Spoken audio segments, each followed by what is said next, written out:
Pak Guido udah. Selamat malam. Malam ini kita ngumpul lagi, ketemu lagi di CDQI edisi keempat. Nggak terasa ya, tahu-tahu tahun 2021 kita udah edisi keempat. Malam ini, oh ya, saya akan cerita sedikit tentang CIDI. CIDI itu adalah organisasi Buddhis non-profit yang fokusnya pada pembinaan SDM, terutama untuk SDM milenial dan Gen Z. Jadi selamat datang teman-teman, cocok kalau yang Gen Z masuk di CIDI malam ini, karena kita akan membahas satu masalah atau persoalan yang sangat penting dan relevan dengan keadaan hari ini. Izinkan saya memperkenalkan diri, saya Susan. Saya bukan joki baik-baik saja, cuman dia agak sedikit kelelahan. Malam ini saya akan menggantikan joki. Saya dari CIDI Jakarta, tapi saya tinggal di Bogor. Background saya financial planner dan saya juga konsultan di bidang PR branding. Nah, cukup untuk saya karena malam ini yang lebih penting adalah kita mendengarkan Pak Guido. Dan teman-teman, silahkan siapkan kopi, teh, cemilan, karena kita akan banyak sekali berasik-asik di sini. Nah, Indra boleh share profilnya Pak Guido? Ya, Pak Guido ini pemilik dari Plan Search Associate, perusahaannya bergerak di bidang riset, audit, dan due diligence. Keahliannya di corporate market research, dan dari casingnya kita bisa lihat Pak Guido memang bilingual atau trilingual atau quarterlingual, dan beliau memiliki pengalaman yang cukup spread di berbagai negara. Boleh di take down? Nah, malam ini kita akan bicara dengan Pak Guido. Pak Guido akan kasih kita banyak sekali masukan bagaimana kita itu menyembuhkan diri di masa pandemi ini dari segi fisikal, emosional, dan spiritual. Tapi lebih fokusnya pada spiritual. Karena kalau kita bicara tentang fisik itu kan kita bisa pergi ke dokter, bisa pergi ke fisioterapis, bisa dengan tidur, bisa pergi ke spa, tapi sekarang udah nggak ada spa yang buka ya karena pandemi. Terus kita juga bisa pijat, itu kita bisa menyembuhkan kembali fisik kita. Lalu tentang emosional, kalau emosional menyembuhkannya bagaimana? Kalau saya sih makan, tapi bukan emotional eating ya, tapi saya suka makan, jadi buat saya makan itu quality time lah. Atau saya juga suka menulis jurnal syukur, gratitude.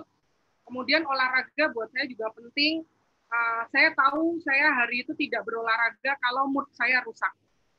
Karena saya nggak ngapa-ngapain sebenarnya, cuma jalan 30 menit di bawah matahari. Nah, kalau saya nggak lakukan itu, mood saya biasanya buruk seharian. Jadi saya berusaha melakukan itu, dan sebenarnya cuma mau menjadi warga dunia yang patuh dengan WHO, karena WHO menyarankan dalam seminggu kita perlu punya minimal 150 menit bergerak, tubuh kita bergerak. Nah, kalau saya sehari hanya 30 dikali 7, 210 menit, berarti saya sudah memenuhi kuota yang diminta oleh WHO. Nah, yang terpenting ini adalah spiritual. Tadi menyembuhkan fisik nggak terlalu susah, menyembuhkan emosional juga ya manageable, tapi yang spiritual ini, makanya malam ini kita mau ajak Pak Guido untuk berbagi ke kita. Spiritual itu tidak terlalu jauh dengan yang namanya agama, meskipun tidak selalu berkaitan dengan agama. Cuman teman-teman kita bisa lihat di sisi kiri ada orang yang agamis tapi nggak spiritual, di sisi kanan ada orang yang spiritual tapi nggak agamis.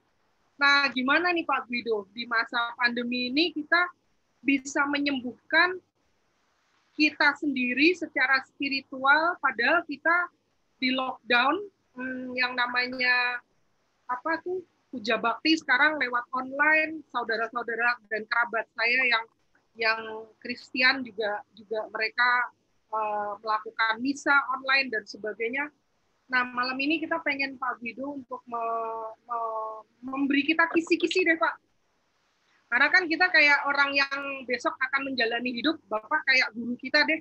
Besok kita mau ujian, Bapak kasih kita kisi-kisi hari ini, bagaimana menyembuhkan secara spiritual untuk diri kita sendiri, bisa kita lakukan di rumah, karena kita online.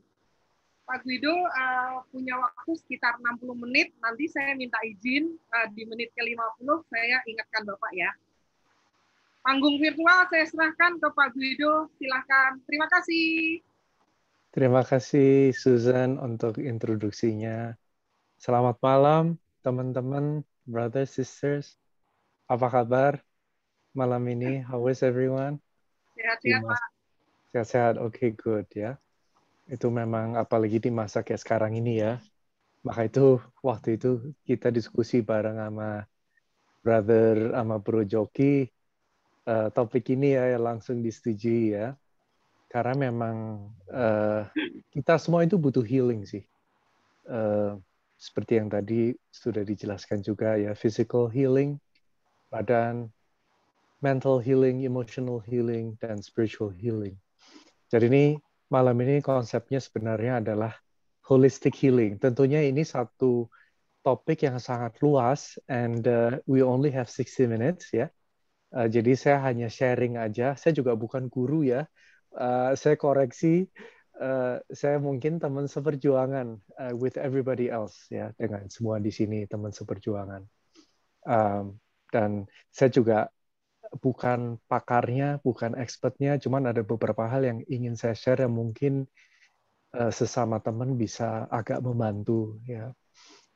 Karena kita nih sekarang kan mengalami memang masa yang unprecedented ya. Ini krisis yang pandemi COVID ini membuat krisis yang multidimensional. Tapi sebenarnya krisis itu bukan saja ketika COVID atau ketika kita mengalami misalnya putus relationship dengan seseorang atau mungkin baru relationship ada yang juga stres ya. Teman saya dulu ada yang setelah menikah malah stres banget, ada juga, atau mungkin karena trauma atau kehilangan teman akhir-akhir ini, perubahan karir atau pergi ke tempat yang beda, atau mungkin kita juga bisa mengalami krisis karena kalau kita menemukan bahwa badan kita ada penyakit tertentu yang mungkin cukup serius, susah disembuhkan. Tapi sebenarnya masa healing itu bukan hanya untuk masa-masa teknik healing, itu bukan hanya untuk masa-masa seperti itu, karena sebenarnya kalau kita jujur ya, hidup itu selalu going up and down. Selalu ada masa yang di atas, ada masa yang di bawah, ada perayaan, ada pergulatan, dan nggak mungkin sama sekali kita tuh merasa positif terus-terusan. Ya, jadi bahkan orang yang sangat spiritual, orang yang udah terlatih bertahun-tahun, tetap mengalami naik turun. Dan kadang juga merasa overwhelmed, merasa sangat berat atau merasa gelisah atau merasa masa yang cukup tantangan, yaitu kayaknya universal. Jadi di sini juga kuncinya yang kita kunci untuk hidup lebih terampil ya, itu adalah cara kita belajar cara mengelola emosi-emosi kita, pikiran-pikiran kita, sebenarnya mengelola our life basically. Dan juga melalui meditasi, melalui teknologi meditasi, kita tuh bisa belajar untuk recognize, untuk melihat, mengakui, melihat, dan merangkul apa yang kita rasakan. Dan kita belajar untuk lebih aware, untuk lebih sadar, lebih waspada.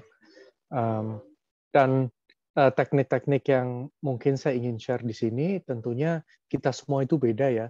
Kita setiap manusia itu dikatakan comes in various shapes and sizes. Bukan hanya fisik kita, cuman kita juga punya mindset yang beda-beda, punya disposisi mental yang beda-beda. Tapi sebenarnya kalau meditasi, it's for everyone. Kita nggak bisa bilang, oh saya nggak bisa, meditasi is not for me. Sebenarnya itu karena kita belum tahu tekniknya aja. Jadi nanti saya ingin share a little bit about meditation dan mungkin secara umum juga tentang gimana kita bisa letting go emotional burden, ya, beban-beban emosional, dan melalui beberapa teknik termasuk breathing exercise dan seterusnya. Jadi yang saya propose, yang ingin saya share itu juga perubahan lifestyle kita supaya kita lebih happy. Dan happy di sini artinya bukannya blissful, happy, senang banget gitu terus-terusan, bukan itu ya, sekali lagi ya. Cuman karena itu tidak achievable, nggak mungkin dicapai keadaan yang gitu, dan juga sebaiknya kita jangan mengidamkan kondisi seperti itu. Kenapa enggak? Karena itu nggak realistis. Jadi lebih baik kita menguatkan diri untuk supaya kita nih bisa menghadapi kehidupan secara tegar tanpa kita terlalu goyah, cuman kita nih kuat dan tahan banting, itu malah lebih penting. Jadi happiness yang dibahas di sini, ini bahasa di yoga juga diajarkan yang namanya sukha, dan terminologi itu juga digunakan sebenarnya di tradisi-tradisi Weda, di Buddha Dharma dan seterusnya. Tapi itu lebih artinya adalah kita ini bisa menjaga suatu keadaan contentment, ketenangan, dan suatu keadaan yang tentram, ya, tentram, tenang, dan bahagia yang tidak bersyarat. Bahagia yang tidak tergantung kondisi luar, cuman lebih dalam bahagianya. Ya, jadi walaupun kita ini mengalami naik turunnya hidup, emosi yang naik turun, cuman kita tahu bahwa itu semua hanya pengalaman sebenarnya melalui meditasi. Ya, jadi saya izinkan saya sharing beberapa hal, dan saya mungkin juga summarize beberapa poin ya.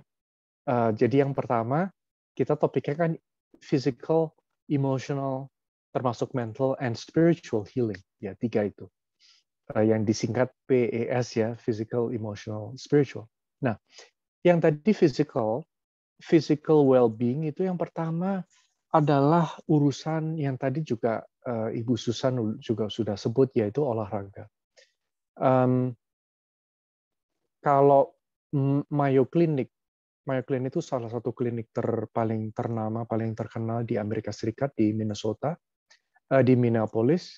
Mereka juga punya Cancer Research Center yang paling terkenal di dunia, kelas dunia.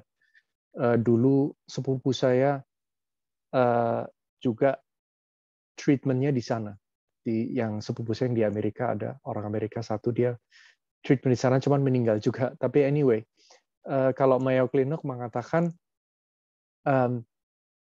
exercise 30, sleep 8, jadi dan eat 3 gitu, eat healthy. Jadi kita makannya mesti yang balance, olahraga seminggu 3-4 kali, yang rutin, dan juga tidur 8, artinya tidur 8 jam.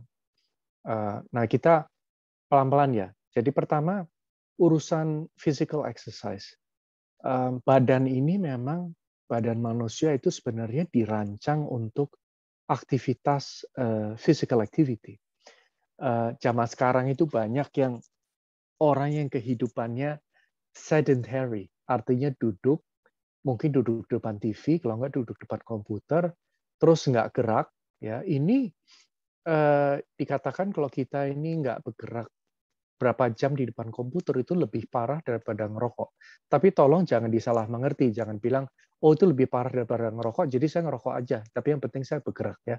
Maksudnya bukan itu.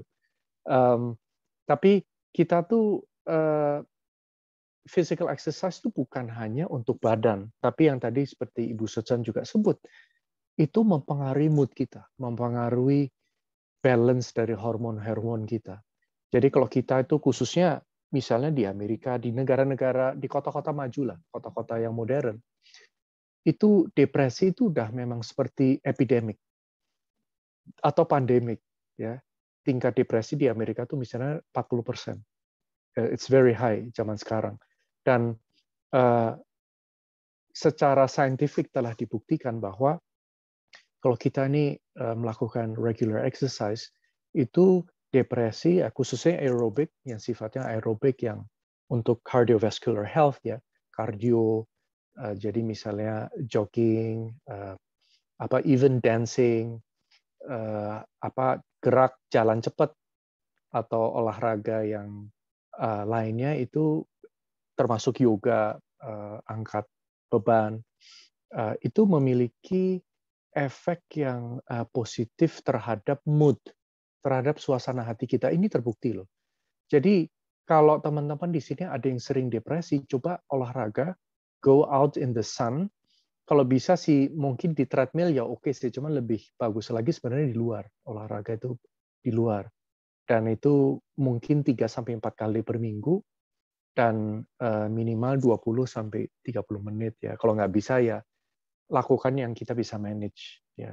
Dan ini untuk terapi untuk depresi dan juga untuk anxiety. Kalau orang itu cepat gelisah, cepat gugup dan merasa emosi-emosi negatif yang lainnya, itu bisa cukup menolong kalau kita exercising. Karena kalau kita exercise itu hormon-hormon positif itu akan muncul, serotonin dan seterusnya itu akan muncul, dan hormon yang membuat itu feel good hormone, feel bad hormonnya dengan sendirinya akan di flush out juga. Dan saya nanya orang-orang itu memang yang melakukan exercise juga. Saya juga rutin hampir setiap hari ya, seminggu 6 kali biasanya. Setiap pagi itu biasanya jogging ringan dan digabung dengan jalan cepat, biasanya 2 kilometer.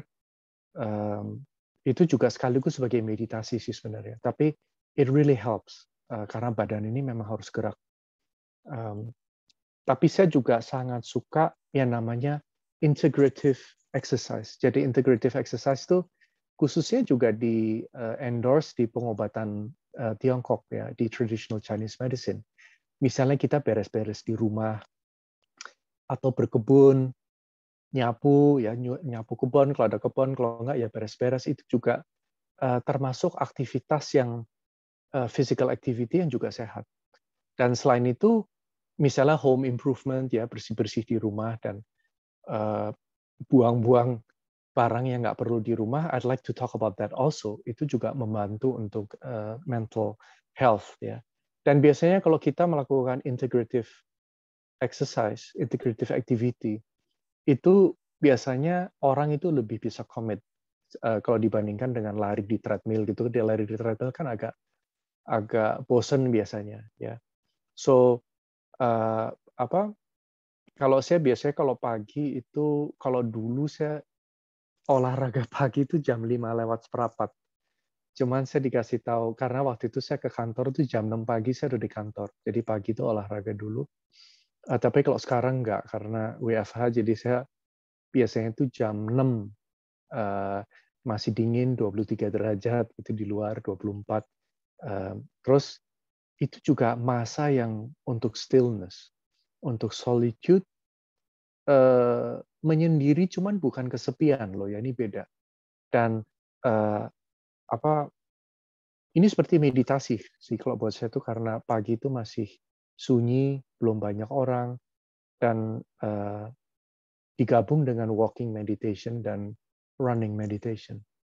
Dan saya juga ingin menekankan bahwa meditasi itu teknologi. Meditasi itu bukan new age atau sesuatu yang mistik atau sama sekali enggak. Itu sama seperti olahraga aja, cuman untuk pikir kita, untuk mengasah daya pikir dan konsentrasi dan ketenangan dan seterusnya.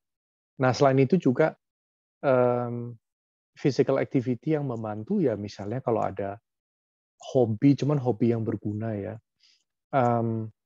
Nah, saya ingin sedikit tadi menceritakan a little bit tentang decluttering, physical decluttering. Juga ada mental declutter. Jadi declutter itu artinya kita hidup tuh minimalis. Rumah kita tuh minimalis, bukan desainnya, cuman gaya hidup kita. Artinya di rumah kalau di kamar kita atau di rumah kebanyakan barang, itu pikiran kita ikut nggak enak. Coba di rumah itu kalau barangnya seperlunya aja ya. Jadi kita tuh nggak terlalu apa-apa beli-beli-beli, dan cuman kita seperlunya, yang nggak perlu ya kita bisa kasih-kasih orang. Coba deh beres-beres, itu membuat pikiran kita begitu jernih. Jadi ini akan membantu untuk mental health kita juga loh. Ya. Selain kalau kelihatan, bukan hanya supaya kelihatan rapi, cuman itu memiliki efek yang langsung. Saya dianjurkan oleh guru saya juga, Bapak Salim Lee, untuk mengikuti Marie Kondo. Marie Kondo ini sangat terkenal. Saya waktu itu di kantor juga, karena lagi ada waktu, terus kita di decluttering itu sampai ada 4 pick up loh. Dan itu kita kasih orang, ada yang kita kertas itu berapa banyak itu ya, kertas komputer lama itu basically untuk sekaligus untuk bagi-bagi, sebagian dijual, cuman uangnya juga dimanfaatin secara positif. Dan itu enak sekali. Jadi junk yang sampah-sampah yang nggak perlu, itu bisa bermanfaat buat orang lain. Coba ya, kalian coba, ini ternyata sangat therapeutic. Ya, ini bisa sangat membantu sekali. Nah, lalu saya ingin bahas tentang yang kedua, tentang makan, tentang diet, tentang makan. Cuman kita nggak usah bahas terlalu detail ya, karena kalian bisa cari sendiri, misalnya Hiromi Shinja, enzim yang dietnya itu menekankan untuk meningkatkan enzim yang sehat, karena badan kita tuh 80% imun sistem tuh ada di perut kita. Jadi dengan teknik-teknik tertentu, makan buah dan sayuran tuh justru sebelum makan, sebelumnya minum dulu, lalu makan buah supaya enzimnya ini aktif, baru kita makan. Dan di situ Hiromi Shinja di buku Miracle of Enzyme, kita nggak bisa bahas di sini hari ini, cuman orang-orang yang bahkan udah kanker itu banyak yang bisa sembuh karena banyak similarity dengan Ayurvedic diet untuk alkalizing badan. Jadi kalau kita itu banyak makan daging, keasaman badan itu meningkat. Kalau kita banyak makan sayur, buah, ya, fresh produce, fiber yang soluble fiber dan seterusnya, itu dengan sendirinya badan akan dibikin lebih basah, dan di lingkungan yang basah, di badan yang basah, kanker tuh nggak bisa survive. Jadi ada kasus colon cancer ya, kanker dari esophagus dan dari stomach cancer, kanker perut ya, di perut, di usus, kanker usus, ada yang juga kanker di di lambung. Itu banyak kasus yang sembuh hanya dengan meningkatkan pH dari badan ya, dengan menjalankan diet dari Hiromi Shinja. It's amazing really. Kalian bisa coba, kalau nggak kalian bisa coba South Beach Diet atau paleo. Cuma kalau paleo itu ada dagingnya agak banyak. Kalau nggak, tapi jangan, kalau menurut saya sih ya jangan jalanin Atkins Diet, atau selain Atkins itu ada satu lagi yang sebenarnya itu karbonya dipotong banget, disisain 5%, proteinnya ditingkatkan banget. Sehingga memaksa ketosis di badan. Walaupun itu memang cepat untuk nurunin berat badan ya, itu kalau kita potong karbo dan gula. Gula itu sebenarnya 100% pure carbohydrate. Kalau kita pangkas itu memang berat badan turun. Cuman Profesor Atkins pakai Atkins diet, mati dia. Dia mati itu yang bikin Atkins diet, Mr. Atkins. Jadi itu kalau misalnya kalian mau jalanin selama beberapa bulan untuk kickstart penurunan berat badan, itu mungkin bisa. Tapi kalau untuk sepanjang hidup, not recommended, karena itu nanti bikin banyak penyakit. Nah, saya sendiri mengikuti juga anti-inflammatory diet, makan anti-inflamasi. Ini yang diajarkan oleh Andrew Weil, Dr. Andrew Weil di Amerika sangat terkenal. Saya sih ikut ini, subscribe dengan Andrew Weil, dan setiap hari itu dapat free tip dari Andrew Weil. It's really amazing yang dia cara kita belajar itu karena setiap hari ada email, lama-lama kita pengetahuan kita makin meningkat. Ya, jadi ini boleh dicoba. Ya. Nah, selain itu juga perlu mengambil suplemen, misalnya fish oil dan vitamin D. Vitamin D itu juga adalah vitamin yang untuk meningkatkan mood kita. Itu bisa didapat dari matahari sih. Kalau kita pagi-pagi kena matahari, kulit kita itu juga badan akan producing vitamin D. Tapi biasanya kalau mengambil additional itu akan membantu ya kalau kita misalnya gampang stres dan depresi itu akan tertolong. Saya juga tahu karena kakak saya anaknya itu anaknya walaupun jenius itu ada di spektrum ADHD, ada semacam autism, dan dia sering sekali depresi mau bunuh diri, tapi dengan vitamin D, dengan menjaga kandungan-kandungan mineral di darah itu bisa membantu. So you can do that. Nah, selain itu juga sangat recommended adalah breathing exercise. Ini yang bahasa Sanskertanya kalau di yoga tuh namanya pranayama. Pranayama itu karena gini loh. Kalau kita tuh stres, napas kita tuh jadi cepat dan jadi nggak irregular, cepat dan dangkal. Dan coba kalau kita lagi berada di laut yang luas atau di gunung yang sunyi, terus atau di tempat yang sangat indah di sawah gitu ya, di tepi sawah, itu napas kita itu dengan sendirinya jadi very rhythmic. Nah, napas itu bekerja yang namanya sympathetic, seperti sympathetic string. Itu caranya, jadi kalau kita mau napas kita tuh kalau mood kita tuh positif, napas kita akan dengan sendirinya akan rhythmic. Tapi bisa juga kalau kita lagi stres, napas kita yang kita atur. Dan itu akan membantu untuk merubah, meningkatkan, memperbaiki mood kita.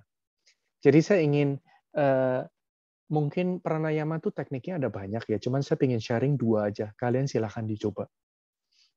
Cara yang pertama itu namanya 4-2-7. Oke, ingat ya, 4-2-7. Ya. Tarik napas sepanjang 4 hitungan. Tahan napas selama 2 hitungan, terus dilepas selama 7 hitungan. Ya, jadi 1, 2, 3, 4, tarik napas masuknya 4, ditahan 2, lalu dikeluarkan 7. Ya, you do this just a few times. Kita bisa hampir langsung merasakan efeknya loh. Terus teknik satu lagi itu yang juga di Inggris dan di Eropa juga cukup terkenal dan terbukti ada di TED Talk kalau nggak salah itu diajarkan oleh Dr. Alan Watts kalau nggak salah, apa Alan siapa ya, saya kok lupa ya. Dan dia mengajarkan yang namanya rhythmic breathing. Rhythmic breathing itu jadi napas kita bikin regular dengan menghitung juga. Misalnya napas masuk misalnya 3, napas keluar 3. Napas masuk 3, napas keluar 3. Kalau nggak, apapun yang kita merasa comfortable. Misalnya napas masuk 2, napas keluarnya 4. Atau ritme yang manapun. Itu dengan sendiri ya, itu otak kita, brain wave-nya itu jadi lebih tenang, badan lebih tenang. It's really amazing technique pranayama ini. Nah, kalian bisa coba, bisa googling sendiri yang kira-kira yang cocok yang mana buat kalian. Cuman you should try it. Pranayama kalau menurut saya itu bantu sekali. Nah, selain itu yang physical activity yang lain itu saya juga menganjurkan kalau bisa itu kita itu menyendiri, setiap hari itu ada waktu menyendiri. Jadi belum tentu kita harus naik kanu di laut atau di suatu danau, ya itu juga nggak apa-apa sih, atau pergi ke gunung, ya itu kayak gitu juga membantu. di mana nggak ada suara-suara manusia. Cuman di sini yang solitude setiap hari, quiet time, waktu di mana kita menyendiri. Saya sih sangat suka melakukannya di pagi hari. Dulu biasanya saya jam 4 pagi.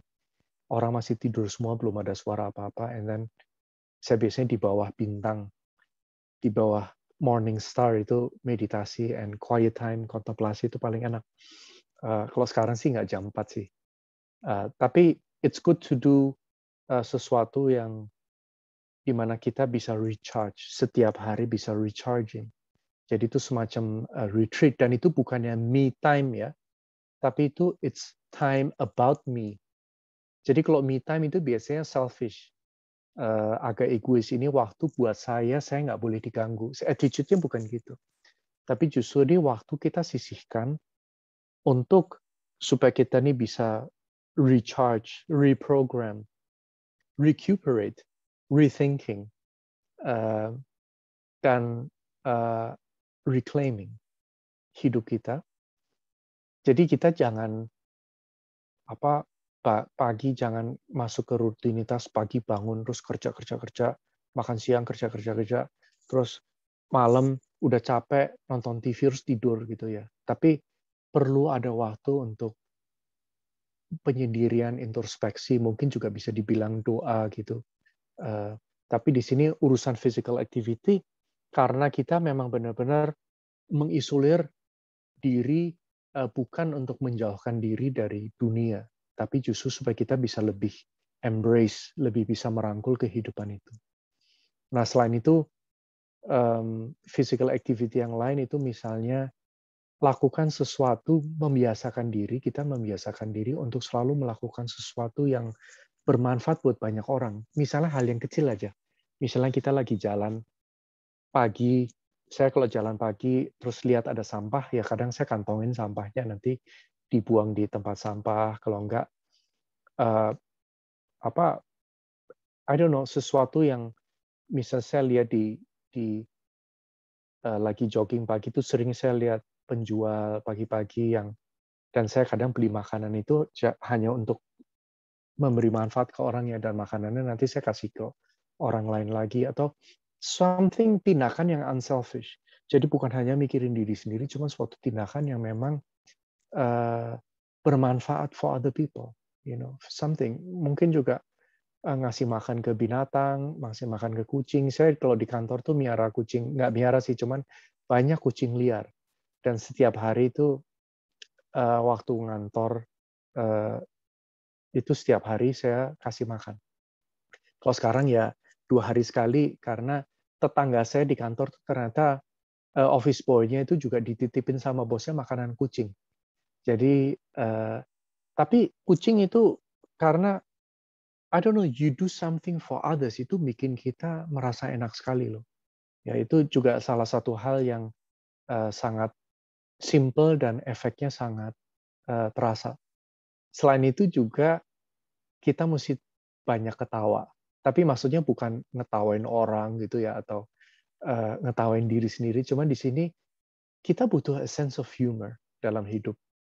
Ya, laughter, ada yang yoga of laughter. Ada di Amerika, ada kayak berapa ribuan studio laughing yoga, di mana orang rame-rame ngumpul, salah satu mulai ketawa, nanti akhirnya ketawanya benar ketawa gitu.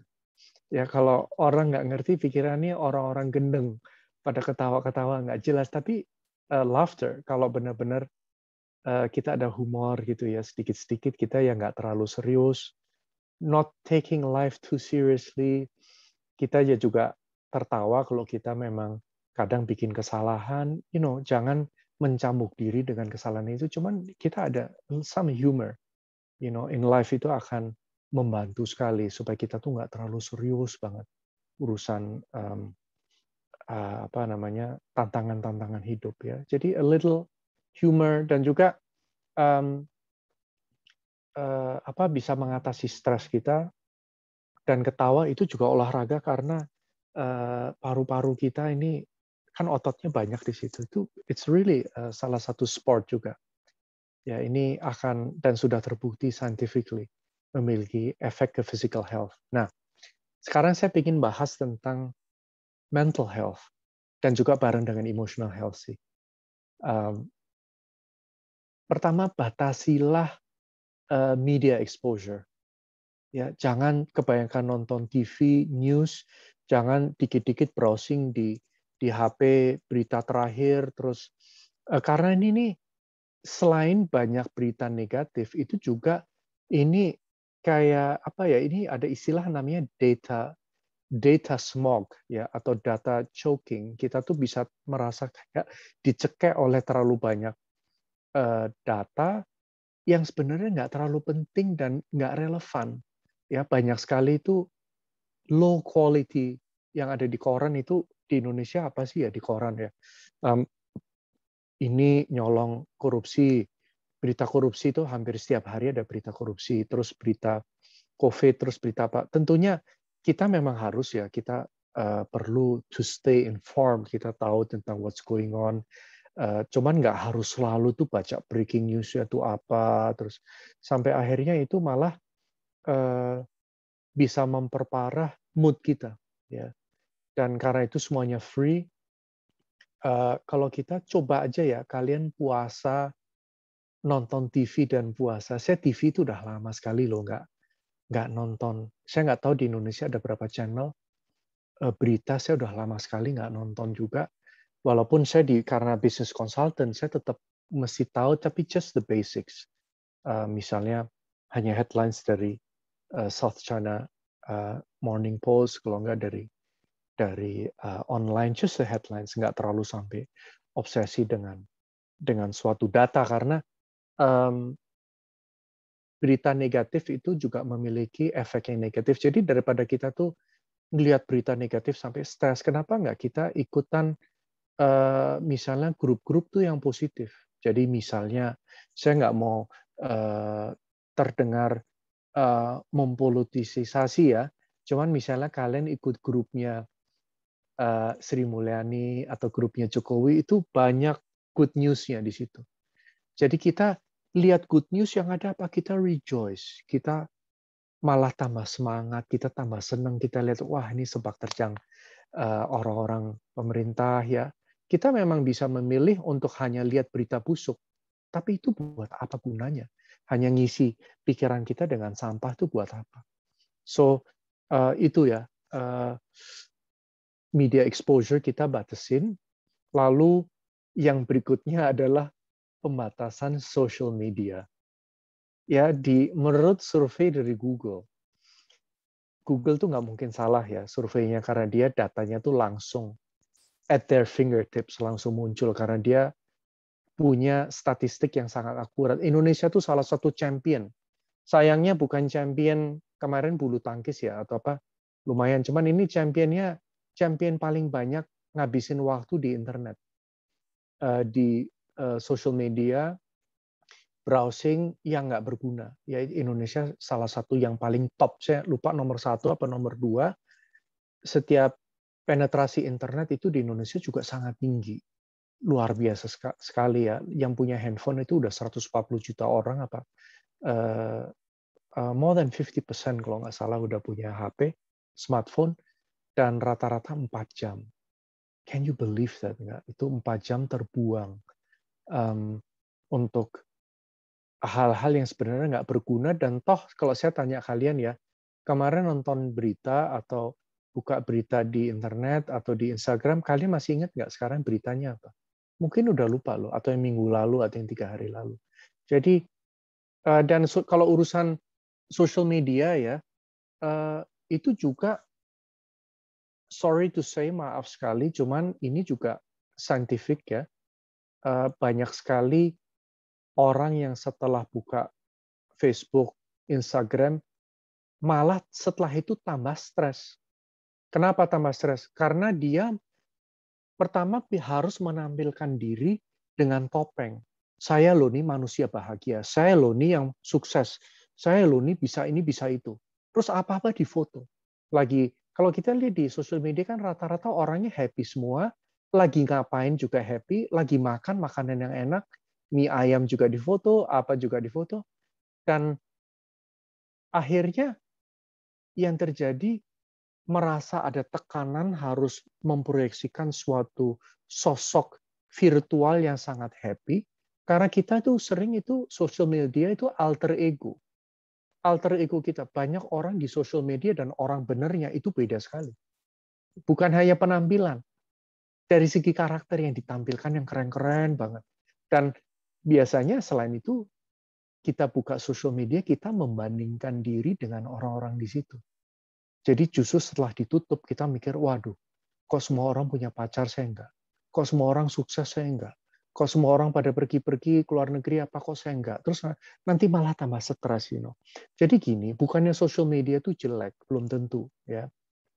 Kalau saya sendiri sih sangat membatasi, karena memang, tapi kalau berguna ya saya ikut gitu. Tapi saya social media kali rata-rata per hari itu mungkin antara 3 sampai 5 menit mungkin ya sehari ya. Kadang-kadang nggak sama sekali. Tapi kalau itu memang ada teman yang nyaut gitu ya udah ya saya jawab. Cuman saya nggak aktif di social media karena itu. Jadi ini termasuk yang namanya digital detox. Detox itu bukan hanya badan loh, even our mind itu perlu digital detox. Daripada kita menghabiskan waktu lihat-lihat di FB terus-terusan di Instagram, why not call a friend? Telepon teman aja. Tanya benar-benar dari hati. Apa kabar? Are you okay? Gimana kabarnya? Sekarang lagi ngapain aja? Terus gimana tanpa ini? Kemarin saya telepon teman yang saya kontak teman yang dia saudaranya baru meninggal. Terus saya tanya ke dia, itu dia gimana sekarang? Udah meninggal, jadi istrinya gimana? Jadi single mother. Ya, dan mereka itu orang tuh senang kalau diperhatiin. Benar-benar gitu, bukannya diperhatiin kayak orang yang memang mau sesuatu dari kamu, bukan gitu. Cuman you really call karena you really care. Dan suatu interaksi dengan manusia lain itu baru berarti kalau kita memang sepenuhnya memberi hati kita. Cara kita ngomongnya beda. Dan kita di hati kita tuh yang kita pikir, saya bisa lakukan apa supaya hidup dia lebih ringan. Paling nggak gimana supaya lebih bisa membantu, menghibur. Ya ini daripada social media mending direct contact. Try it. Nggak usah lama-lama, 5 menit, 10 menit.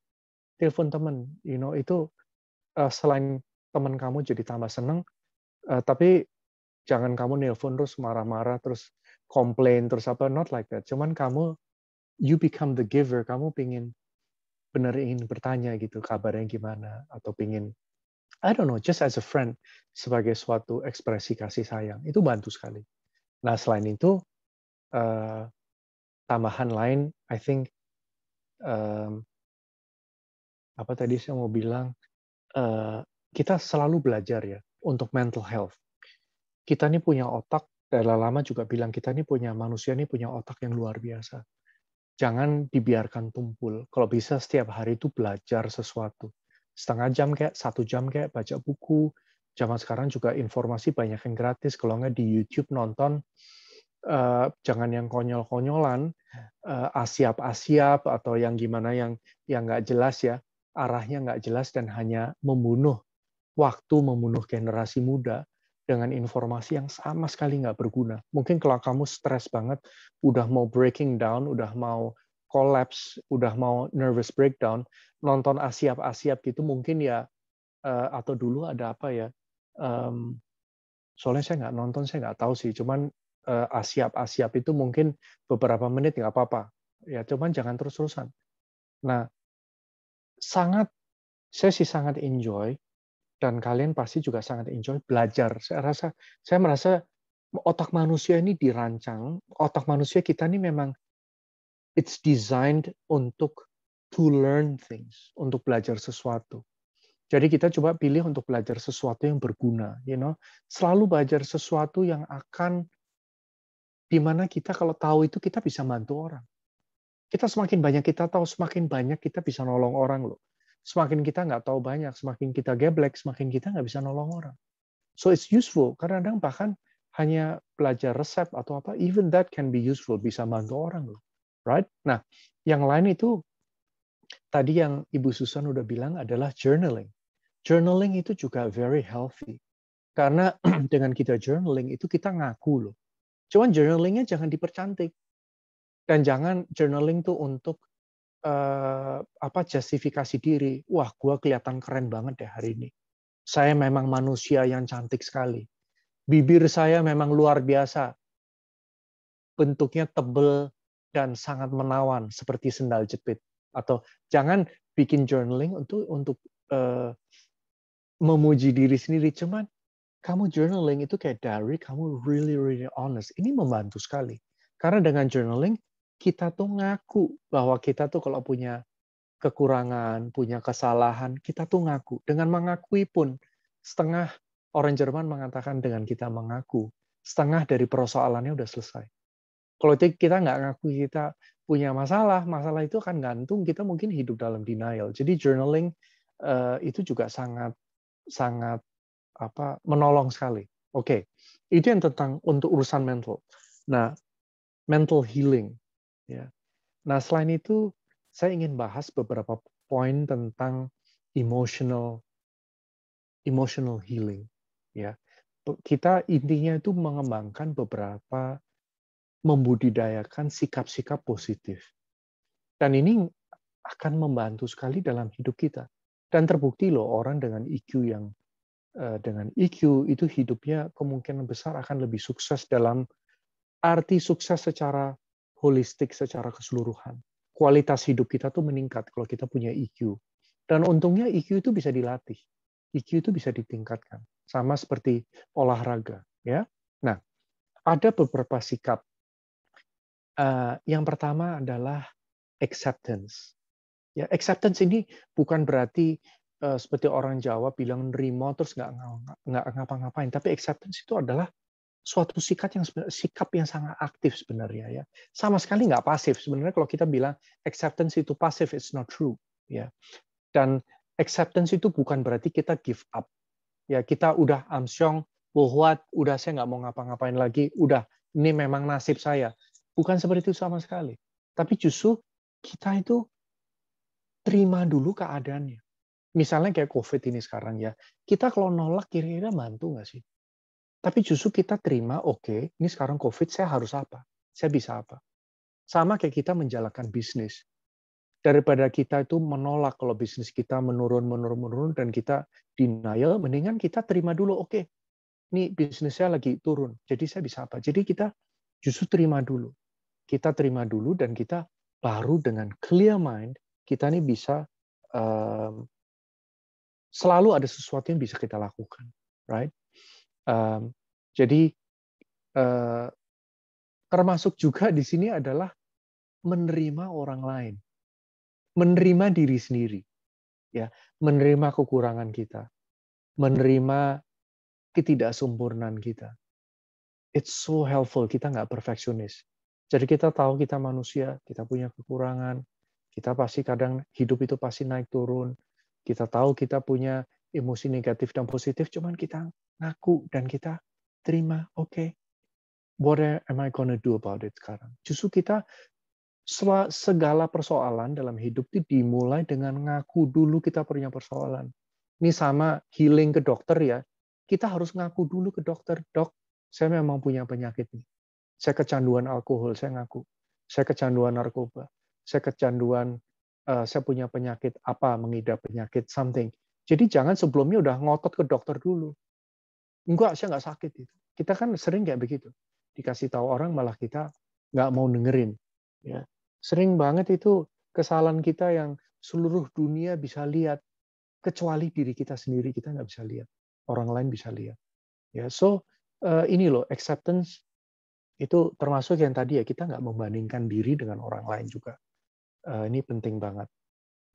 Dan juga acceptance istri, acceptance suami, ya, acceptance bahwa mereka nggak sempurna. Dan ini terjadinya gini loh, kalau kita bisa menerima diri kita apa adanya, kita dengan lebih mudah bisa menerima orang lain apa adanya. Kalau kita bersikap baik dengan diri kita bisa bersikap baik ke orang lain. Nah, termasuk ini yang kedua nih, tidak menghakimi. Ini namanya non-judgmental attitude.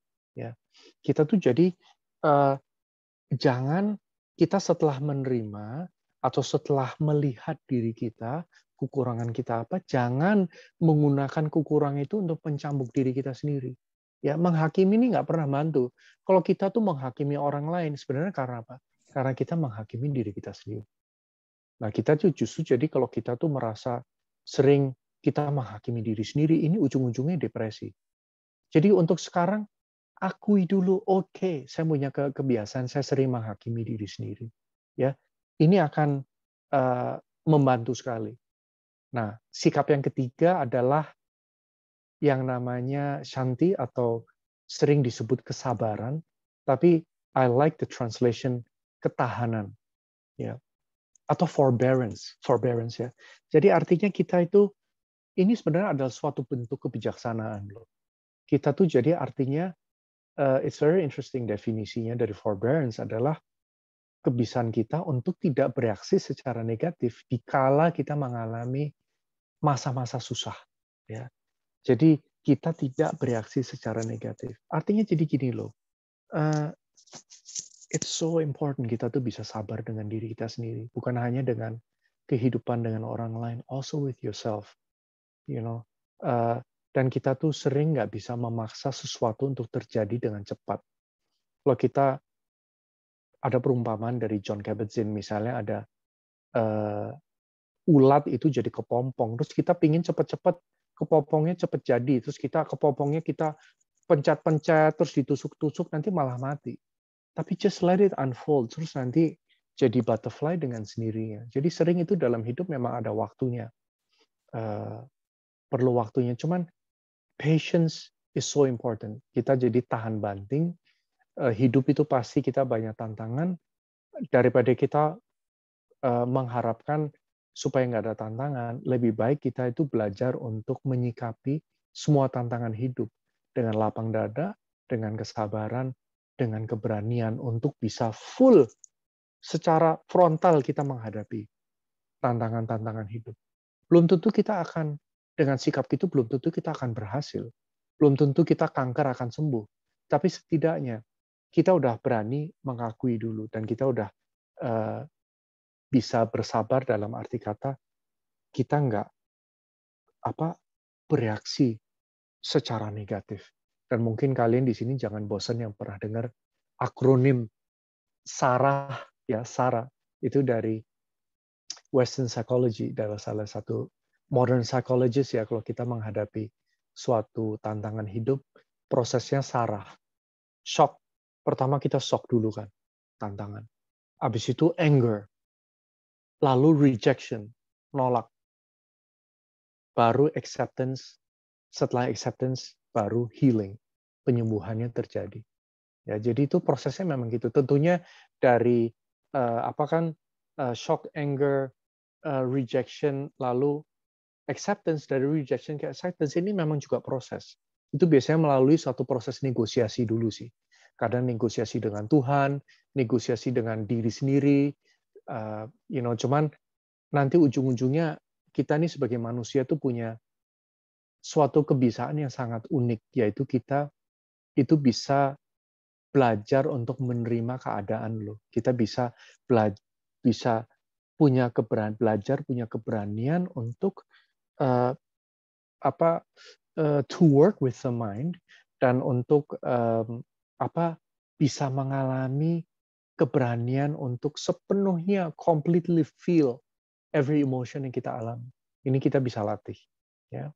Lalu, nah ini waktunya kan tinggal sedikit ya.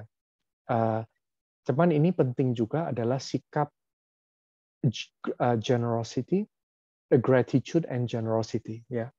Jadi kita itu merasa berterima kasih dan menghargai, mengapresiasi. Jangan selalu melihat hidup dari sisi kekurangan. Saya kurang ganteng, kurang cantik, kurang pinter, kurang duit, kurang bisa kerja. Hidup saya tuh selalu serba kekurangan. Kalau kita lihat hidup dari sisi kekurangan terus-terusan, it's never enough. Udah punya berapa uang juga nggak cukup. Udah dapat istri yang baik juga nggak cukup karena di fantasi ada istri yang lebih baik lagi. Udah punya badan yang cukup sehat, tetap kita pokoknya selalu merasa kekurangan terus-menerus.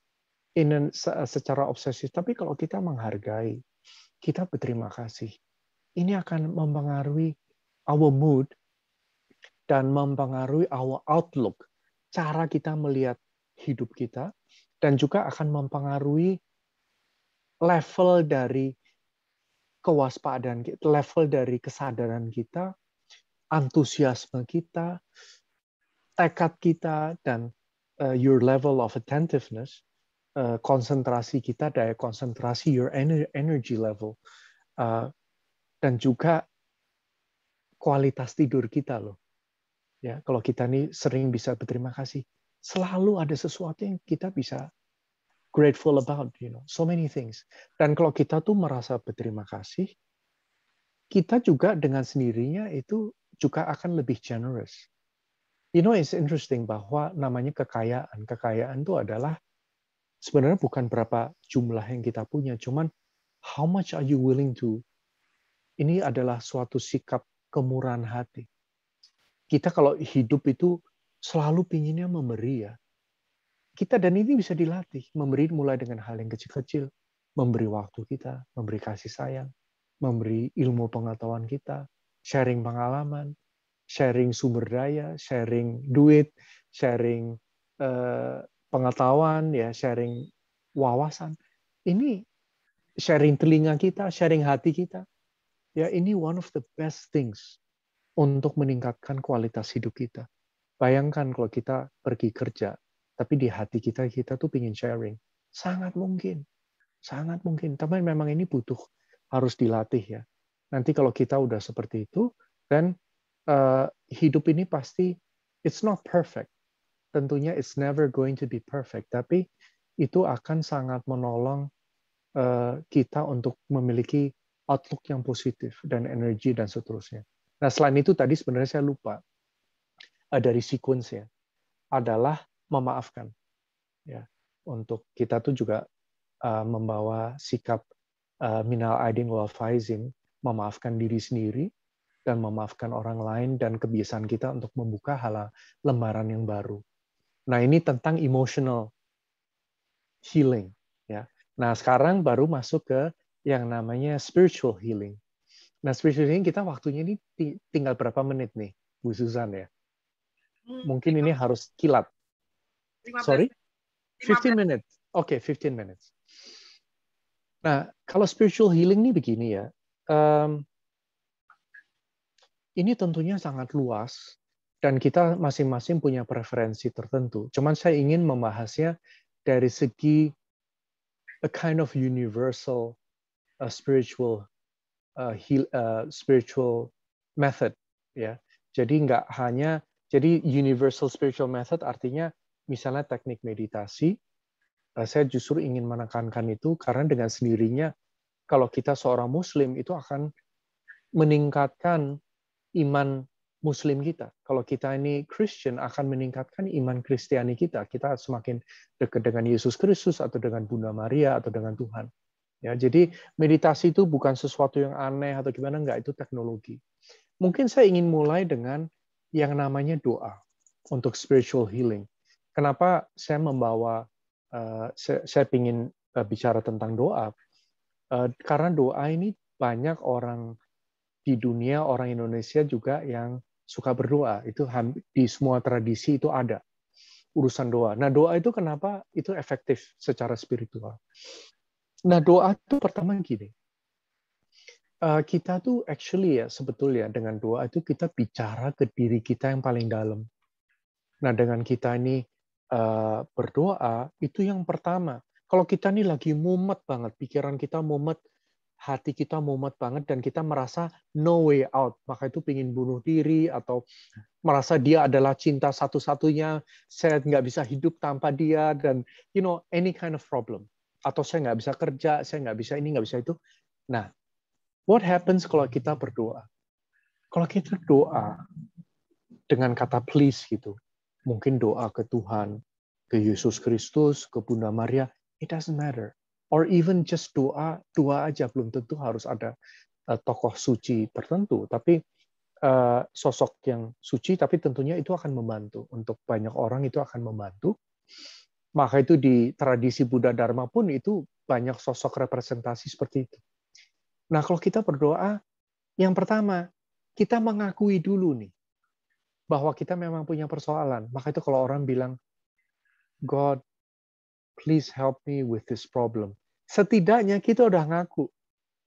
Kalau kita nggak ngaku, ini sebenarnya denial, ini salah satu halangan yang sangat besar. Dengan kita mengaku, genggaman kita yang begitu kenceng ini mulai lepas. Karena kita udah ngaku. Ini pertama. Yang kedua, manfaat kedua adalah opsi kita akan, yang tadinya kita merasa nggak ada pilihan lain, saya nggak bisa apa-apa lagi. Nah ini kita mulai melihat opsi-opsi. Opsi kita terbuka. Yang tadinya kita bilang, saya hanya bisa dagang mie ayam dan saya mau bangkrut. Please Tuhan help me supaya tambah laku. Kira-kira tambah laku nggak?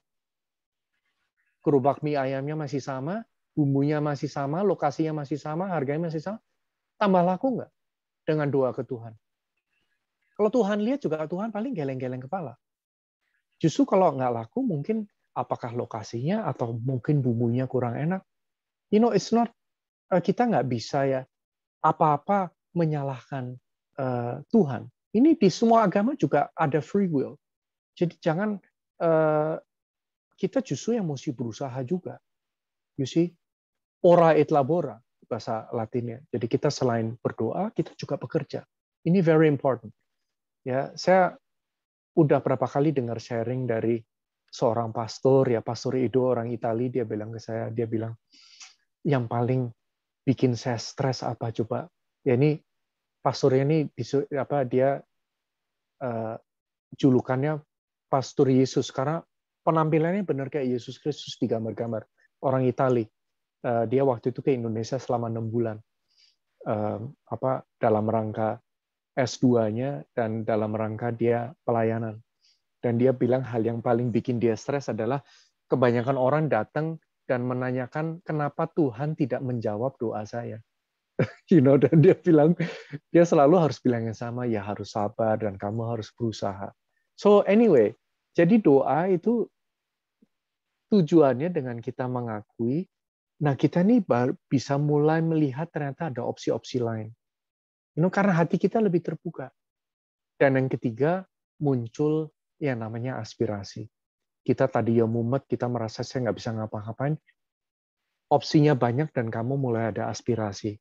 Misalnya tadinya kamu merasa, dialah cinta satu-satunya aku. Terus sekarang tiba-tiba kamu berdoa dan kamu merasa, oh ternyata bukan dia satu-satunya laki-laki. Dan kamu mulai, hati kamu terbuka, kamu melihat banyak opsi. Tiba-tiba misalnya tukang pos datang ke rumah dan dia senyumannya yang begitu menawan, giginya putih, mengkilat, kinclong. Kamu bisa jatuh cinta lagi. Dan timbul aspirasi, oh my God, ini kayaknya the next love of my life. Ya, misalnya nggak, ini contoh aja gitu ya. Jadi ini doa ini juga sesuatu yang bisa membantu, right? Nah, lalu sekarang the last topic of tonight, sebenarnya masih ada banyak banget yang ingin saya sharing, cuman waktunya ini karena ini topiknya ini besar sekali, jadi mau nggak mau harus bersingkat. Nah, saya ingin bahas sedikit tentang teknologi meditasi. Ya, memang meditasi adalah teknologi untuk mempertajam, meningkatkan kapasitas metakognitif dari cita, dari pikir kita, meningkatkan daya pikir. Kita ini ya sebagai kebanyakan orang, hampir semua orang itu jarang itu bisa diem. Pikirannya itu nggak bisa diem. Jadi kita tuh kebanyakan, bahkan dilakukan scientific experiment ya. Di Harvard ada 2 orang ini yang melakukan scientific experiment. Ada yang namanya Matthew Killingsworth sama Daniel Gilbert. Itu di tahun 2010 dan mereka dua-duanya mengatakan kita sehari ya dalam waktu 1 menit kita tuh memiliki 300 pikiran, pindah sini pindah sana, pikiran kita tuh nggak bisa diam kemana-mana. 300, it's very interesting. Dan kita dengan pemikiran kayak kita sekarang, dengan cara kapasitas, dengan mental kita yang selalu terganggu dan selalu nggak bisa fokus dan selalu berkelana, kita itu hidup tuh jadi susah. Nah, jadi dengan kita nih melatih pikiran kita melalui meditasi, dan ini tekniknya sama kayak, bisa dibilang kayak olahraga, kayak yoga, kayak bernyanyi, kayak dansa. Kalau setiap hari dilatih, lama-lama kapasitas mental kita ini akan meningkat drastis. Ini telah dibuktikan misalnya di Amerika dulu, The Oracle Company, ya, dan IBM, dan Google juga, mereka punya meditation class. Dan di Oracle, perusahaan software yang mungkin terbesar di dunia sekarang, ternyata setelah employee-nya, pegawainya itu ikut program meditasi selama 3 bulan, produktivitasnya meningkat hingga 40%. Ya, you can Google that. Dan di Google Company itu juga mereka ada meditation class gratis. Ya, karena, dan lucunya, bukan lucunya sih, tapi dengan sendirinya, dengan kita meningkatkan awareness kita, justru manfaat sampingannya itu banyak sekali. Manfaatnya bukan hanya untuk pekerjaan, ternyata manfaat ke kesehatan fisik, karena kita lebih rileks, ke kesehatan emosional, karena kita dengan sendirinya, kita bisa lebih melihat, bisa lebih terima emosi-emosi kita, kesadaran mental kita, dan kesehatan spiritual kita. Jadi sebenarnya memang manfaatnya itu kalau kita meditasi, yaitu you will become better at anything. Semua hal yang kita lakukan, masak, besarin anak, bekerja, bicara dengan orang lain, belajar, apapun itu akan meningkat. Nah, ini misalnya Deepak Chopra juga menyebutkan, Deepak Chopra is one of the modern teachers dari untuk korporasi-korporasi. Dia mengatakan ada 5 manfaat dari meditasi, dan itu juga kita semua bisa rasakan. Jadi hubungan kita dengan orang lain itu meningkat dengan sendirinya. Karena hubungan dengan diri kita sendiri meningkat, itu pertama. Kedua, kita lebih bisa manage stres. Bukannya beban hidup berkurang, cuman kita lebih bisa menanggulangi beban hidup. Karena stres itu adalah satu bentuk penolakan karena kita merasa kita nggak bisa handle hidup kita. Nah, dengan ini kita lebih bisa stress management. Ketiga, hormon kita lebih balance. Karena kalau kita stres itu badan kita ini mengeluarkan adrenalin dan kortisol. Jadi adrenalin kortisol meningkatkan denyut jantung dan mengalirkan darah itu lebih banyak dialirkan ke tangan dan ke kaki, dan ke perut itu berkurang. Sehingga orang kalau stres secara berkelanjutan itu akhirnya MAH, dan MAH yang berkelanjutan akhirnya menurunkan pH badan, badan tambah asam, setelah itu tahap berikutnya apa? Kanker. Karena kita semua punya sel kanker. Jadi kita hormon kita lebih balance. Ya. Dan selain itu kita lebih kreatif. Dan ini benar-benar bisa dirasakan loh. Karena kita lebih calm, lebih relax. Dan manfaat yang berikutnya adalah you care about people. Sebenarnya ini banyak paralelnya dengan yang pertama sih. Cuman ini muncul dengan sendirinya. Karena kita merasakan apa yang semua orang sebenarnya rasakan. Dan kita akan tahu kenapa di dunia ini banyak orang yang marah, kenapa depresi tinggi, kenapa ada orang yang bunuh diri, kenapa binatang pada disiksa, kenapa polusi juga meningkat. We will understand all of that dengan sendirinya. Tapi tentunya kita juga butuh, dan tadi ya juga untuk business people akan menolong, untuk artist, untuk scientist, untuk ibu, jadi ayah, jadi istri, jadi suami, ya, itu akan promoting your happiness so much dengan meditasi itu akan meningkatkan sekali ya. Jadi selain atensi kita meningkat dan your attention span meningkat, memori meningkat, manfaat-manfaat lainnya itu banyak sekali. Kalau dibahas di sini juga nggak akan bisa selesai karena cuman you have to do it. Nah, untuk kita melakukan itu memang butuh disiplin. Jadi daripada kita kebanyakan nonton YouTube dan nonton misalnya social media, coba kita mengalokasikan waktu setiap hari. Mulai 15 menit aja atau setengah jam untuk ikut suatu program meditasi. Zaman sekarang banyak sekali yang online, gratis lagi. Misalnya kalian bisa ikut Bali Usada, Pak Merta, I love Pak Merta so much. Meditasinya tuh secular, nggak bawa-bawa agama, nggak agamis, cuman sekuler, dan yang mendapatkan manfaat tuh banyak sekali orang. dampak Marta vibe-nya itu begitu positif mempengaruhi hati kita karena dia begitu so sincere ya. Itu yang saya rasakan. Nah kalau kita tuh disiplin dan kalau kita bilang nggak ada waktu nggak mungkin. Come on, kita ada waktu untuk makan, untuk ngobrol, untuk apa? Kita bisa. Kalau kita manage time management atau paling gampang bangun lebih pagi aja setengah jam setiap pagi. Ya, dengan sendirinya kita butuh disiplin, and then nanti dengan sendirinya your whole life akan improving, ya. Dan kita itu nggak akan hanyut dalam kisah hidup. Kita nih ya, manusia tuh kebanyakan mikir. Kita tuh terlalu banyak mikir. Kita memang luar biasa loh. This human brain itu bisa mikir, jadi bisa constructing suatu konsep, bisa bikin pesawat, bisa bikin jembatan, dan saintis itu luar biasa. Cuman justru karena kita ini bisa mikir gini, ini juga our downfall. Ini juga kelemahan kita sekaligus. Karena kita terlalu banyak mikir, kita bisa bikin skenario yang sangat menakutkan. Menyesali masa lampau, takut dengan masa depan. Jadi justru kita ini belajar dengan meditasi itu nggak overthinking, itu dengan sendirinya akan berkurang. Kita akan lebih in touch dengan present moment. Dan kita bisa, you will know what to do and how to do it. Karena kreativitas kita, kalau kita tuh you have a still mind, a focused mind, cuman yang relax juga, itu jawabannya akan keluar sendiri untuk tantangan-tantangan hidup. Ya.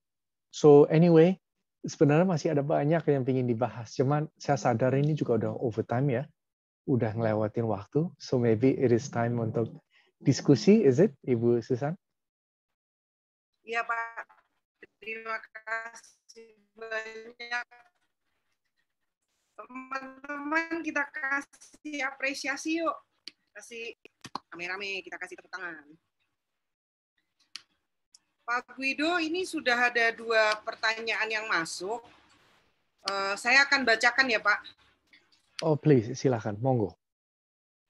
Dulu saya pernah baca artikel. Sorry, Ci Susan, kayaknya putus-putus Ci Susan ya. Bahwa sosial media sudah, suara putus-putus? Ya, tadi putus-putus Ci Susan. Sekarang udah aman lagi. Coba lagi, Ci. Saya ulang ya, Pak. Dulu saya pernah baca artikel.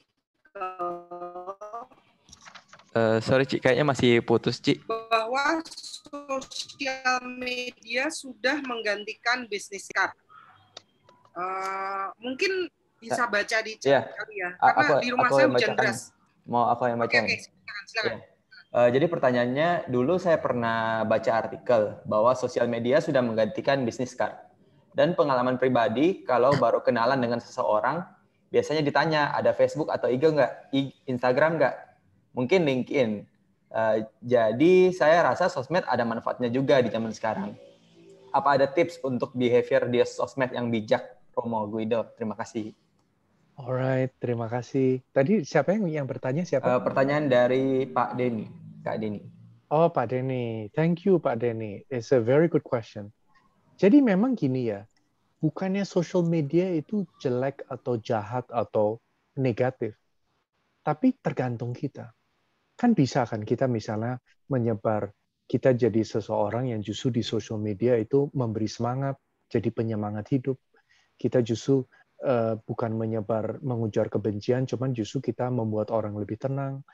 Atau it is possible, itu sangat mungkin karena social media itu hanya sarana. Tapi memang ada risikonya. Karena gini loh, kalian mungkin boleh nonton film judulnya itu The Social Dilemma. Itu sangat meyakinkan, sangat saintifik, dan itu non-partisan, bukannya dia membela yang mana, dia cuman menganalisis secara objektif sekali efek dari social media itu seperti apa. Dan ternyata memang karena orang itu banyak yang nggak kuat, banyak yang juga addicted dengan social media. Dan itu bisa menjadi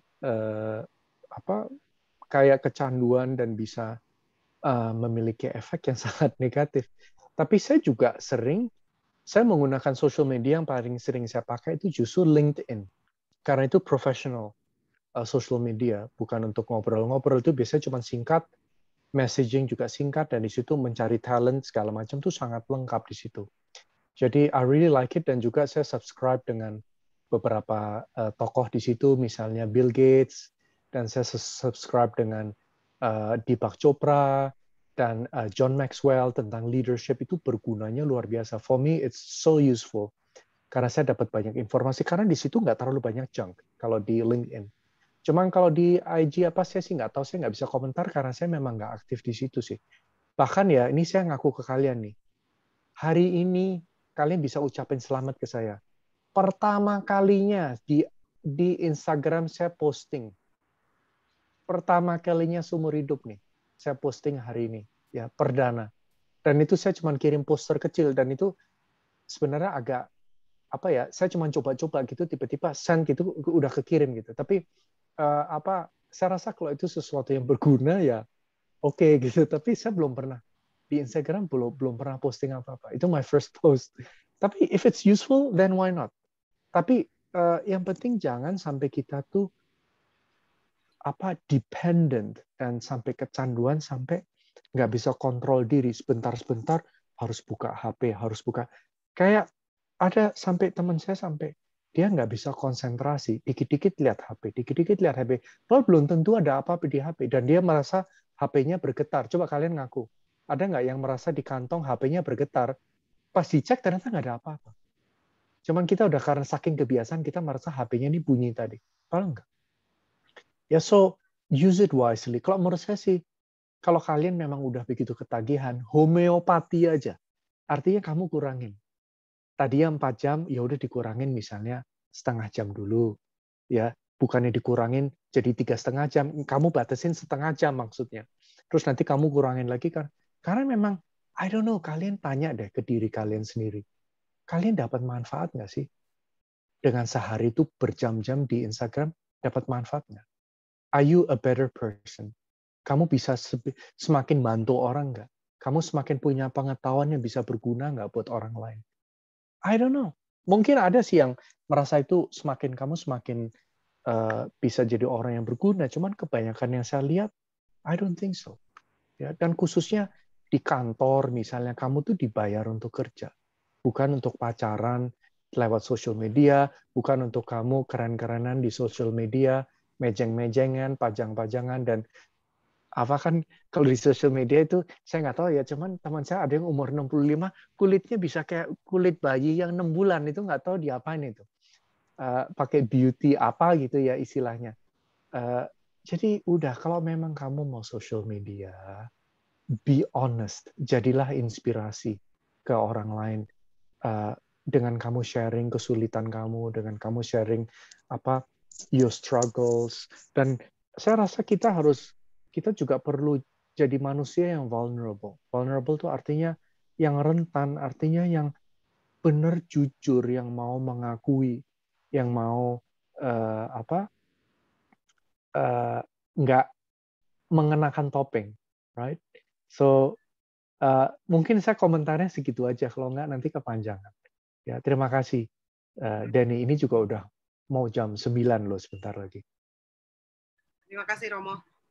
Saya izin stop kamera karena di tempat saya Wi-Fi-nya naik turun karena hujan deras. Oh ya, monggo.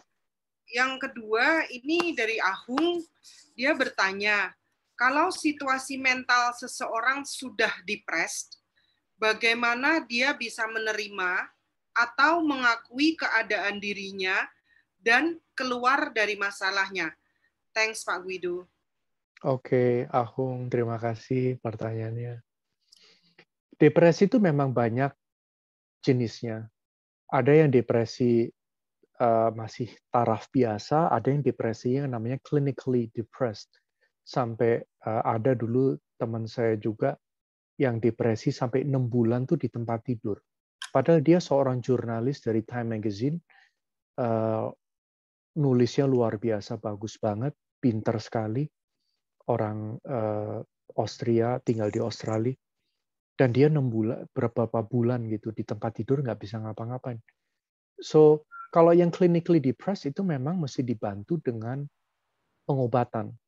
dengan psychotic drugs ya, dengan misalnya Ritalin dan ada obat-obat yang macam-macam. Cuman kalau tarafnya masih depresi yang biasa, well, yang paling penting orangnya mengakui dulu bahwa dia ada depresi.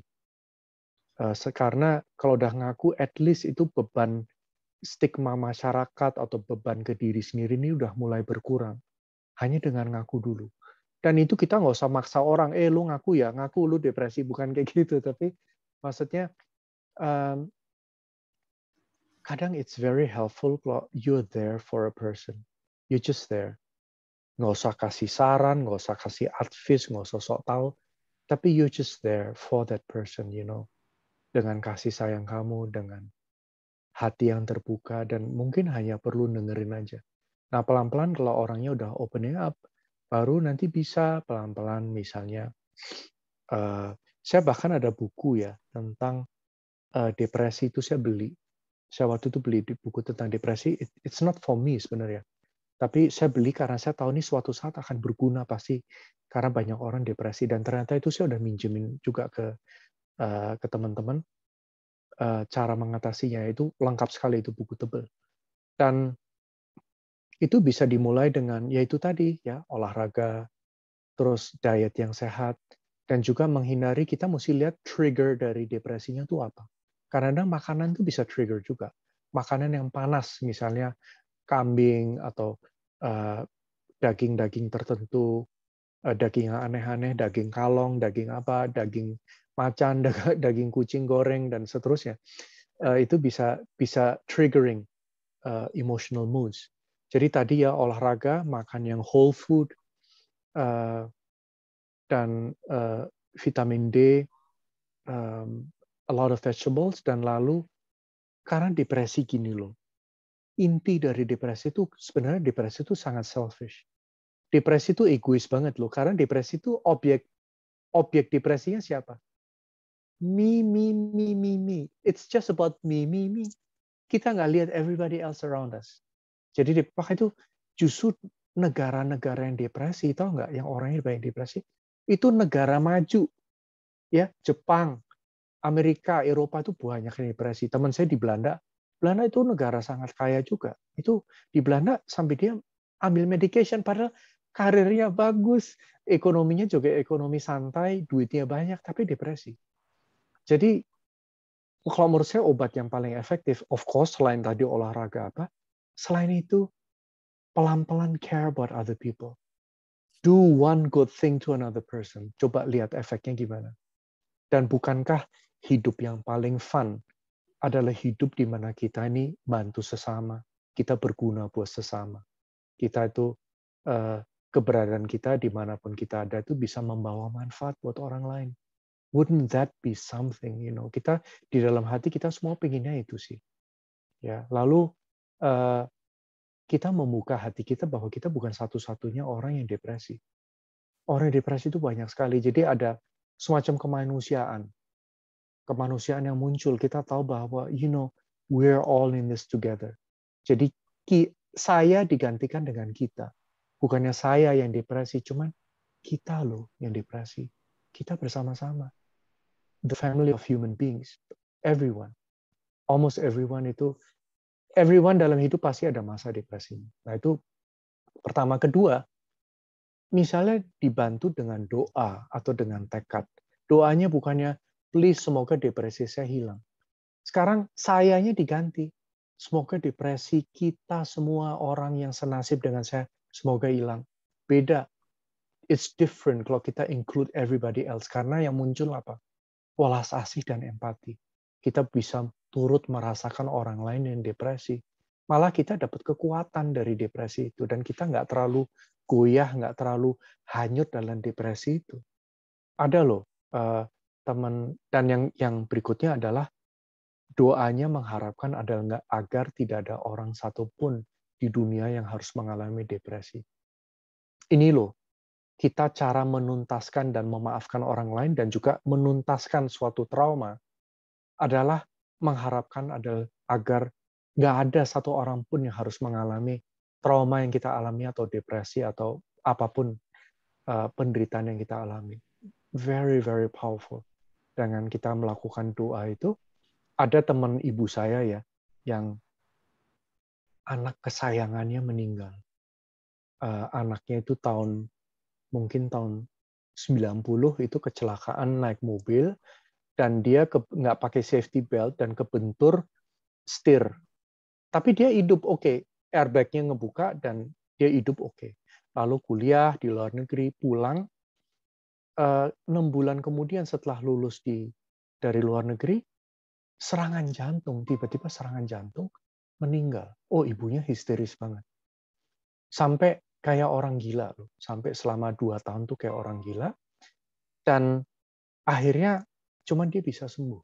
Saya nggak tahu, mungkin juga karena dia orang religius di gereja dan dia dibantu dengan nyanyi, nyanyi-nyanyian itu juga bantu loh, nyanyi kayak di gereja atau doa bersama. Cuman waktu itu ibu saya bicara dan nanya, depresinya dan sedihnya hilang nggak? Dia bilang nggak hilang, nggak bakalan hilang. Seumur hidup akan terus ada karena ini anak kesayangan saya. Tapi bedanya apa coba? Dia udah terima depresinya, udah terima kesedihannya. Big difference. Kalau kita nggak terima kesedihan kita, ini yang bikin onar. Cuman kalau kita tuh, kesedihan kita bisa rangkul, bisa rasakan sepenuhnya. Nggak ditolak, nggak disembunyikan. Tapi justru expose your wound. Kita mengekspos luka-luka batin kita. Justru itu kita memberi kesempatan untuk terjadinya penyembuhan. Dan sembuhnya itu dengan cahaya, kasih sayang, dan welas asih. Tapi sedihnya ada nggak? Pasti, seumur hidup kita pasti hidup ini naik turun. Kalau kita berharap hidup itu nggak akan naik turun lagi, ada itu. Di rumah sakit kalau osiloskopnya udah nggak naik turun. Namanya apa? Bahasa Belandanya, dood, mors dood. Ya, artinya udah meninggal, udah nggak naik turun. Selama kita masih hidup itu pasti naik turun. Ya, jadi wajar lah kalau kita ada some stress itu wajar. Cuman sekarang kita be a happy person. Artinya bukan be happy itu selalu pura-pura bahagia, selalu harus senyum terus, harus ketawa terus, bukan gitu. Cuman artinya kita ini punya keberanian untuk benar-benar merangkul kehidupan kita dengan segala naik turunnya, dengan segala tantangannya, dengan segala pergulatannya. Setidaknya ya, I shouldn't say pergulatan, setidaknya pergulatan kita yang berkurang drastis, dan dengan sendirinya emosi kita lebih stabil. Tapi tetap nggak kita ngerasain emosi apa? Kalau kita meditasi tetap rasain nggak? Emosi-emosi negatif pasti. Cuman bedanya kita udah nggak terlalu masalah dengan emosi itu. Kita udah nggak terlalu goyah, nggak terlalu kelelep, atau nggak terlalu dijajah oleh emosi-emosi itu. Kita udah tahu, oke, ini sekarang ada emosi sedih. Maka itu meditasi adalah suatu kebiasaan kita untuk to stay, untuk menetap, untuk to stay dengan apapun yang kita rasakan itu, dan merasakannya sepenuhnya tanpa mengeskalasi cerita-ceritanya. Kita nggak usah nambah-nambahin, iya dia sih itu yang kurang ajar, dia itu yang bikin hidup saya susah, dan itu kita hanya memperpanjang drama kehidupan kita. Kita justru nggak pakai drama sekarang. Kita punya keberanian to look suffering in the eye directly, untuk melihat, menatap langsung ke apapun yang kita alami itu.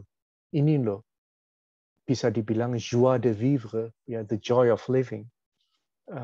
The joy of living itu artinya bisa sepenuhnya enjoy dalam arti kata, menikmati dalam arti kata, benar-benar mengalami sepenuhnya everything.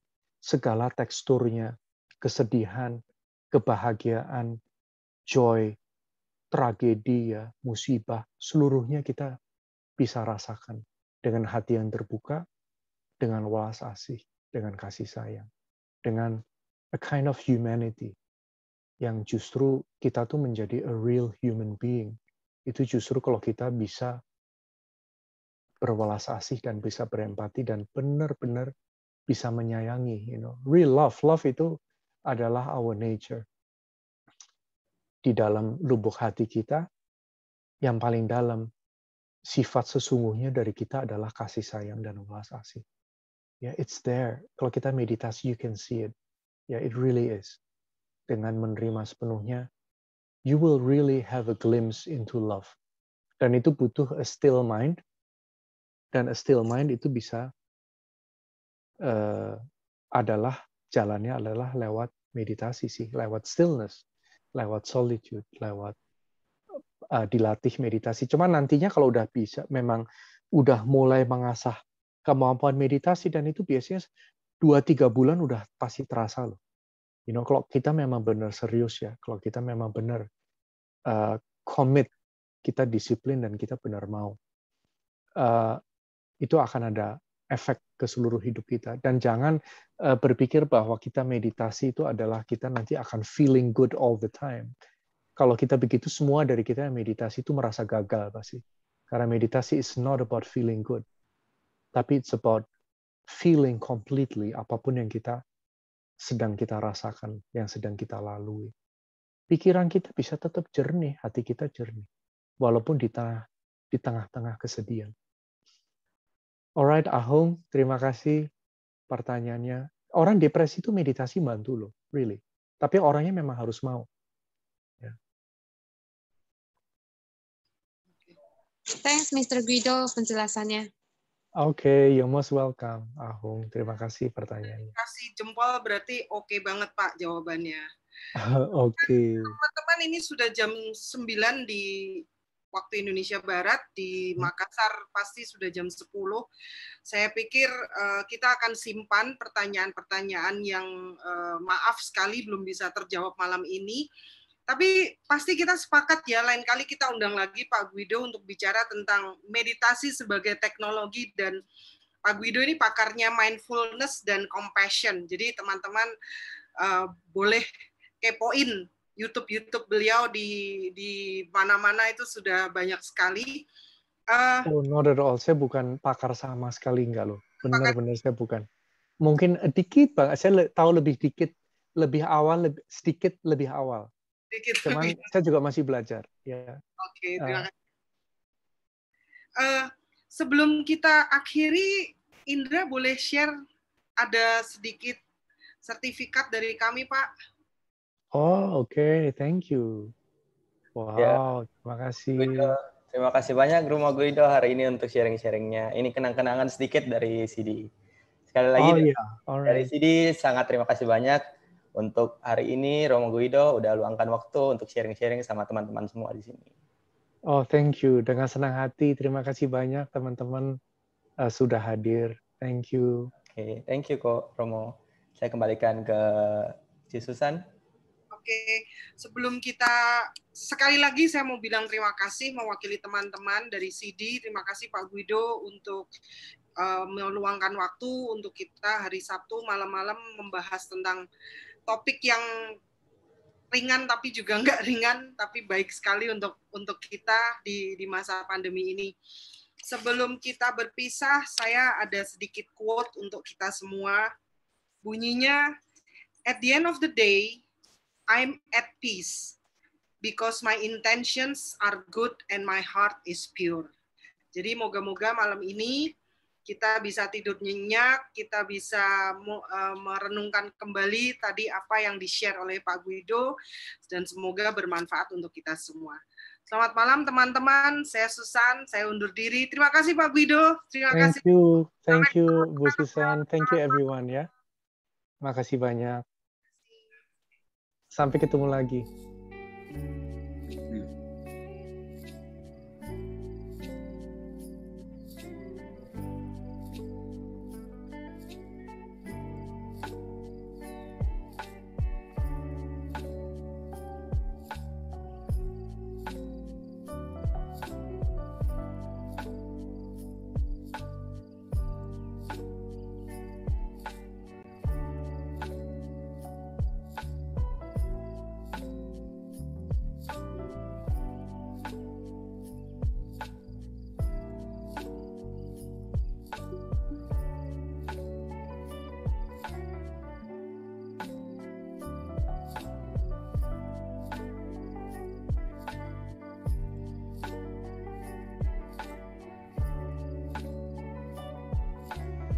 Terima kasih teman-teman semua sudah join hari ini. Terima kasih Romo Guido. Saya izin untuk end meetingnya ya. Terima kasih. Alright, good night everyone. Thank you semua. Bye-bye.